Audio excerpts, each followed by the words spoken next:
Hi, Stephen. Thanks very much for joining me again on another quick video. We've talked a lot about what happens in monitoring centres and professional monitoring in general. I'd like to understand a bit more about things you should look out for when choosing a security service provider, particularly where monitoring is concerned. Before we get into that, would you mind giving a quick introduction to yourself and to Southern and Northern Monitoring? Yeah, of course. Thanks, Alex. So my name's Stephen Lord. I've been with Southern and Northern Monitoring for 2 years and in the industry for 8 years. Southern Northern Monitoring has been around since the mid-80s and has grown from nothing up to over 100,000 connections now, looking after a lot of lives and livelihoods. Excellent. So today, like I mentioned, we want to talk about some of the things that you may read or hear in conversations when you're thinking about installing brand new security or indeed advancing your security to include things like professional monitoring. There's obviously a lot of industry terms and marketing terms and various sort of accreditations and awards out there. Could you explain maybe the most important ones, what the key terms are and why they're so important when it comes to monitoring particularly? Yeah, of course. I think the first one that I'd start with is the accreditation piece. And if I take NSI as an example of that one, so Southern Northern Monitoring Services, NSI Gold accredited. It's not the only accreditation standard out there for monitoring stations. There's also SSAIB equivalents, but NSI is the one that we've chosen to go with, and they will rank gold, silver, or bronze. And what that means is you've got independent verification that your monitoring centre is adhering to the latest standards. So we go through an internal audit process to check ourselves out to make sure that we're doing what we should be doing.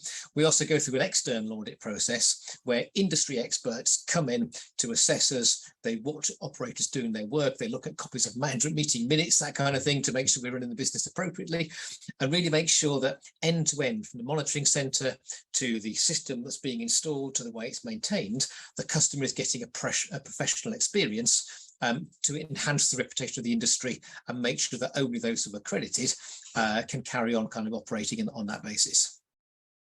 So it's fair to say that one, the NSI one's pretty important in terms of sort of the hierarchy of things you might be looking out for, especially if you don't know too much about security or monitoring and you kind of need a signal, I suppose, to look for.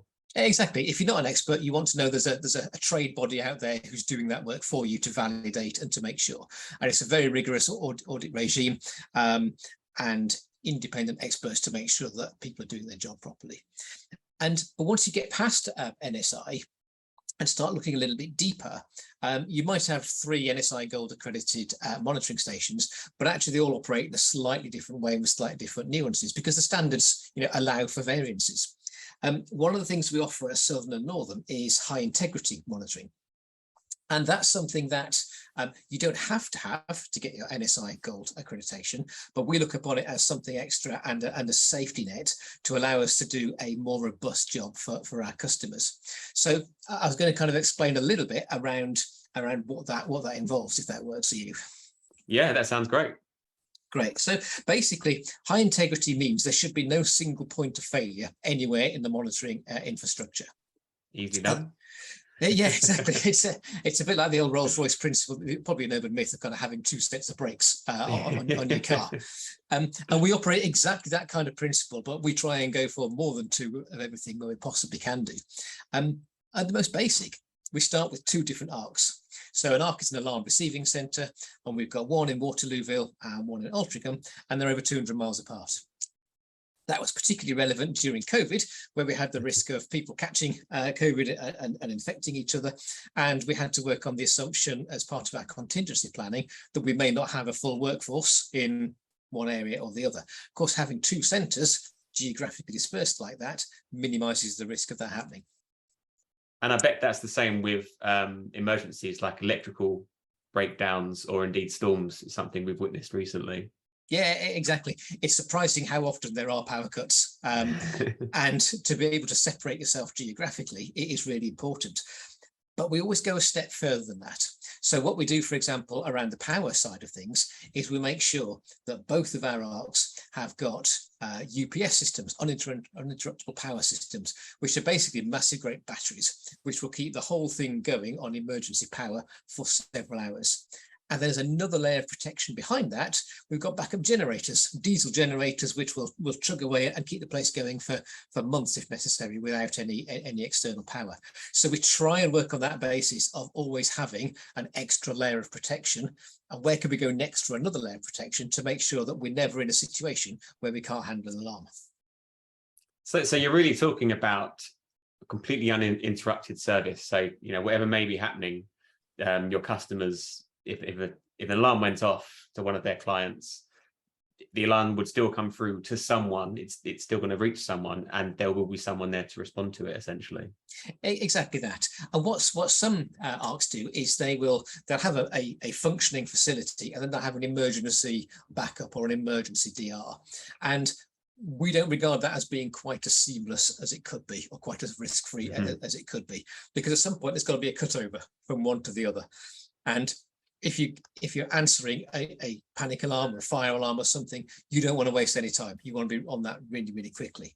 So the way we operate it at Southern and Northern is every single alarm and every single call that comes in is load balanced between the two different centres. So an alarm will go to where the operators are the most freest to pick it up. Equally with the calls to go back and forth between both the ARCs according to where there's availability. So we describe it as 2 ARCs but 1 team, because you could ring up now and the technology does the magic for you, making sure it gets to the right person. We think that's a much more robust way of doing it than keeping going until one falls over and then switching over to an emergency backup. So NSI accreditation and high integrity are 2, would you say, the most important things you want to be looking out for when it comes to choosing monitoring? I would do, because there's a lot of smaller players out there who are trying to get into the market a little bit and are trying to kind of say they can offer some of the professional monitoring services. It's always tempting when somebody comes along with a rock bottom price to kind of see what they've got. We take the approach of cutting no corners whatsoever. We put all of that belt and braces piece in there, and I think that's really important for customers to be looking out for, so you know that if something goes wrong, it's not going to affect your monitoring. Amazing.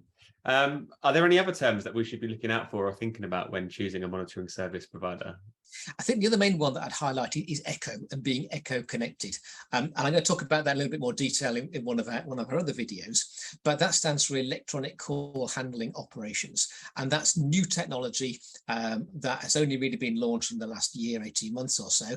We're fully echo connected as much as we can be, and we're moving further down that journey soon, but I'll explore that a little bit more in another video.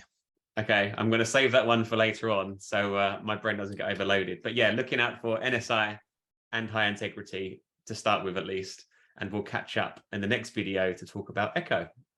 Stephen, thanks very much for your time today. Look forward to catching up soon. Thank you.